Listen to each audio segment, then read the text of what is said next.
Nilabang ko na yung challenge na to for 1,000 ha, for the win. Nilabang ko na yung skincare.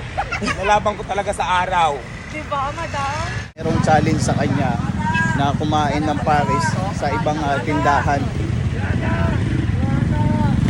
Tinagat ko yung challenge mo, may 1,000 ako. Pero ako naman ang magbibigay dito sa madadaanan natin kung sino ang gusto kong bigyan. Kaya ka na ba sa 1,000? Wala pa. Dahil wala kang bariya, dagdag mo na lang to sa puhunan mo. Ikaw ang napili ko para bigyan ng 1,000 pesos.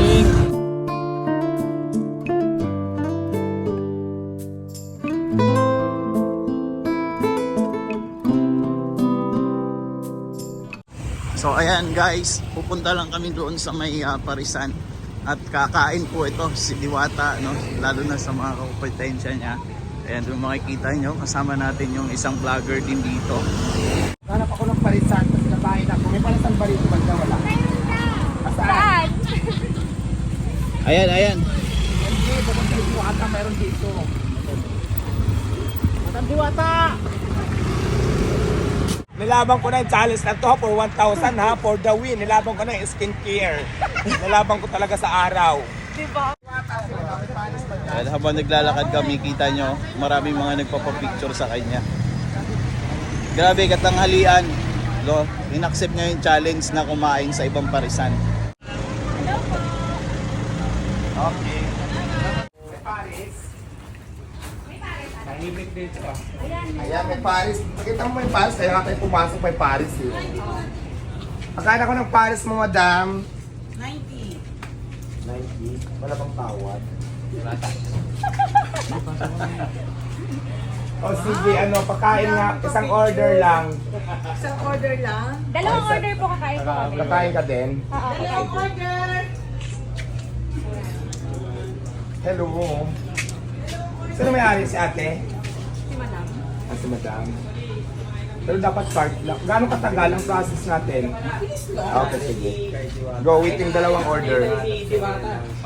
So ayan, kasama po natin ngayon si Hello Fatima. Anong masasabi mo na in-accept niya yung challenge mo na kumain sa ibang Parisan? Naku, unang-una, parang feeling ko hindi nga tatanggapin kasi syempre kakumpetensya yun eh, di ba? Kompetensya, from the word kompetensya. So syempre, kung gaya ngayon, nandito na tayo, so exposure na rin to sa ibang Parisan, gaya nung napuntahan natin, since ito na po yung pinakamalapit. So tignan natin kung may mga pa yan, isa-challenge ako kay madam, so abangan nyo po for the next video, ayan. Magkano yan, madam? 90 with rice. With rice to 90, no? Ako naman ngayon ang mag-a-honest review. Ayan. Parang hindi naman ito na pag-usapan natin sa challenge. Parang usapan natin kakain lang ako. kakain ka. Pero nandito na tayo sa vlog, so kailangan na natin mag-honest review, no? Yes. Masarap. Masarap yung sabaw. Manamis-namis na parang naghahalo ang lasang lechon paksiw at saka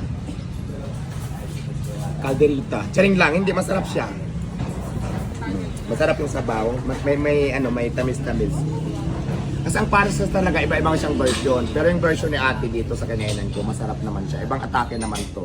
Hindi siya chicharon bulaklak ha, chicharon bulakan ang gamit niya dito. Yung chicharon talaga literal na chicharon. Kasi ito parang lechon paksiw. Lechon paksiw, no? Lechon paksiw. Sarap. Lechon paksiw nga siya.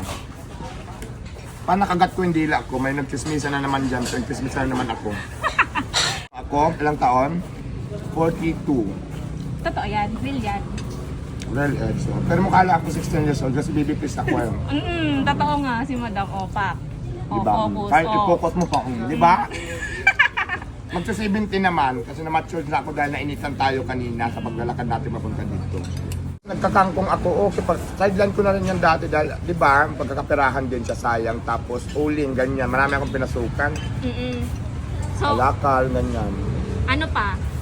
Bago ka naging Construction. nag-construction. dami. Di ba, kontesera ka din? Kontesera din si Madam Diwate, di ba, sa Showtime. Yeah, Miss Joanne, tapos ako ang tinanghal na Miss Pasay Cemetery 2018. Totoo yan? Cemetery? Totoo? Tapos, Yan ang mga crown ko na hindi na maaabot. Tika lang, yung bunganga ko, tanong ka ng tanong, puno ng bunganga ko, na sumagot. Sorry.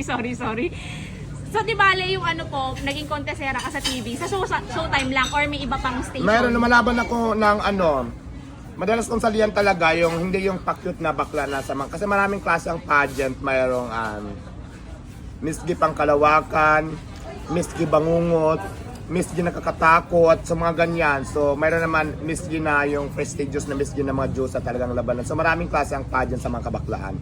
So doon ako sa Samba Ko Bagay, binibining nakakatakot. Yes. So, yun nga, tama ka kasi ako ang nag-title nung Oo. mga time na sumasali ako. So ngayon naman, hindi na ako sumasali kasi siyempre busy na nga ang beauty ko sa pagninegosyo. So ibang atake ko naman ngayon. Paano ka ba napunta sa Parisan? Kasi dati sa lugar na ito, marami na din nagpa-Paris talaga. Parang kasi nung mga time na nagtitinda ako, hindi man yung Paris. Kasi habang nagtitinda ako, may mga nagtatanong, may Paris ba kayo? Mga ganon. So parang nagkaroon ako ng interest. So yun nga. Tapos meron akong friend na marunong magluto. Oo. At the same time, pinag-aralan ko na din, nagpaturo ko sa kanya. Hanggang ngayon, kinaral ko na si Paris. So naging Diwata Paris Overload na siya. Ganon yung story ng natin, Parisan. So ano pa, madam, yung parang pinaka looking forward mo ba? Kasi may level up na talaga yung Paris. Anong looking forward? Parang Tagalogin mo nga. may pinapangarap ka pa ba? Kasi eto, steady na siguro yung income. Siyempre hindi ko na yung tatanungin, Yes. personal na yun privacy na yun. Nangangarap pa ako na magkaroon ng maraming lalaki na mga gwapo. Ay! Yan ang pangarap ko talaga sa buhay ko. Kasi, Sige. kasi kadalasan hindi masyadong gwapo yung naging lalaki ko. Parang doble ako sa labanan. Gagastos ka lang din naman, parang i-full na natin. Kailangan din tayo sa mga gwapo Full talaga. pack, ganon. Full pack na talaga. Diba? Ilan po kayo magkakapatid, madam? Medyo personal. Actually, 4 kami. Ako lang din ang may hitsura. Lahat sila Hindi naman kami nagkakaroon ng hitsura, pero ako ang nangingibabaw talaga. Panganay po ba kayo? Pangilan Bunso. ka? Bunso. Bunso. Ay, pares tayo, madam. O, diba? Bunso din ako. Bunso. Yung bunso. Tapos yung parents niyo, mama, papa niyo po? Wala na akong father, mother na lang. Yung mother ko siyempre may edad na din, pero support na lang din ako sa mother ko kung anong gusto niya. Masaya naman siya sa buhay namin ngayon. Alam niya po yung, Oo naman. yung naging Magkasama kami nakaraan lang, kaya lang umuwi siya ng province. Anong probinsya mo, madam, pala? Thailander ako sa hindi nakakaalam. I'm from Thailand. Charing lang, siyempre ako Bisaya. Waray. Waray pala si madam. Tapos yung mga kapatid mo po, kasama mo din dito May mga asawa na sila, kanya-kanya na kaming buhay, pero yung mga anak na lang ng mga kapatid ko, yun ang kasama ko dito ngayon. Okay. Bali, ilan na po, madam, yung tao mo ngayon sa Parisan? Marami na hindi ko na mabilang, sobrang dami. Pero okay lang, at least diba, marami tayong natutulungan. Nasa Alam mo sa social lahat-lahat na kung anong gusto nyo sa buhay nyo, gawin nyo na kaagad, huwag nyo nang patagalin. Kung may mga pangarap kayo, aksyonan nyo na kaagad. Kasi walang imposible maabot yung ating mga pangarap sa buhay kung inaaksyonan natin agad-agad. Kailan nyo pa ba aksyonan? Pag hindi na natin kaya, matanda na tayo.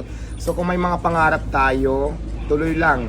Huwag susuko sa mga pagsubok at hamon ng buhay. Kasi kasama yan, habang buhay tayo may mga pagsubok talaga. Ang kailangan lang natin gawin talaga, magpakatatag, labanan, para huwag sumuko, para makamit natin yung mga pangarap natin sa buhay. Since challenge accepted po sa 1K, anong gagamitin niyo dito, madam? So, itong 1,000 serios, lahat, pagbalik natin dito, abangan mo kung kanino ko ito ibibigay. Siyempre doon natin ibibigay sa deserve din na para bigyan ng 1,000 pesos. Ayun, may paano si madam, may Oo. pa-surprise. Tinagat ko yung challenge mo, may 1,000 ako, pero ako naman ang magbibigay dito sa madadaanan natin kung sino ang gusto kong bigyan. Gusto nyo kumain, malapit lang to dito sa tindahan ko, dito lang to sa Buendia Extension, pagliko mo ng Jokno Boulevard. Alampas lang ng Shell, dito mo ito makikita at matatagpuan. Gusto nyo kumain dito kay Madam, masarap, may Paris din sila. At the same time, marami silang ulam na pwede nyo pagpilian. Ayan, pakita natin. So ayan, babalik na kami. At dahil nga sabi niya kanina yung 1,000 na premium niya ay ibibigay din niya. Titignan natin kung kanino niya ibibigay ito. Ano tayo, marami ng binta. Matumal. So ayan, ngayon bibili ako ng isang. Kaya ka na ba sa 1,000? Wala pa. Dahil wala kang bariya, dagdag mo na lang to sa puhunan mo. Ikaw ang napili ko para bigyan ng 1,000 pesos. So dagdag mo yan dito dahil sabi mo wala ka pang binta para at least wala ka na pupulimahin mamaya. May pangyelo ka na o may pandagdag ka dito pambili ng mga ganito, ng mga ganito. So sana makatulong yan. May konting halaga lang yan pero kailangan, di ba, appreciate natin yung mga binibigay sa atin ng kapwa natin. So ayan, bigay ko yan kasi galing din yan kay Fatima. Galing yung challenge niya kasi nag-challenge accepted ako. Parang bilig niya ako ng 1,000 kasi kinagat ko yung challenge niya. Pero intention ko na ma'am, itulong ko na yung 1,000 kaya ikaw yung napili ko. Kaya congratulations tatay.